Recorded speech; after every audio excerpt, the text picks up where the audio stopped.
எல்லாம் பிடிக்கிற எல்லாம் சமையல் வேலை முடிஞ்சிச்சா? என்ன பண்ணின்னு சொல்லு. சாப்பாடு, மட்டன் குழம்பு, சிக்கன் வறுவல். அடுப்பு ஆஃப் பண்ணாம நீ வாட்டில் தூக்கிட்டு ஓடுற.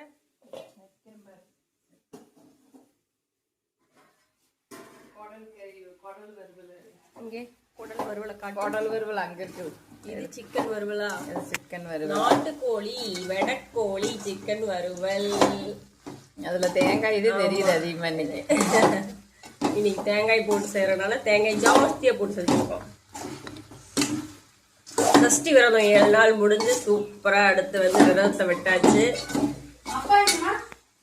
அப்பா வெளியில நீ என்ன பண்ணிட்டு இருக்கிற? சாப்பிடுறாங்க. குடல் கறி. எங்க கரண்டி எங்க? கையிலே கரண்டி. இப்படி வடச்சட்டியில் இப்படி எல்லாம் சாப்பிடுவாங்களா? சைசப்பர் உட்காந்துக்கிற சைசப்பர். Super super super. நாட்டுக்கோழி குழம்பு வெடக்கோழி குழம்பு சூப்பரா வந்து ரெடி ஆயிடுச்சு. அது இல்லாம இன்னைக்கு சாயங்காலம் வந்து எங்களுக்கு கோயில் சாட்டு, அதனால எல்லாம் மதியத்துக்குள்ள சாப்பிட்டு காலி பண்ணணும். மதியத்தோடு திரும்பவும் மீண்டும் 1 வாரம் விரதம் அப்படிங்கிற மாதிரி ஸ்டார்ட் ஆயிரும். ஸோ வாங்க எல்லாரும் சாப்பிடலாம்.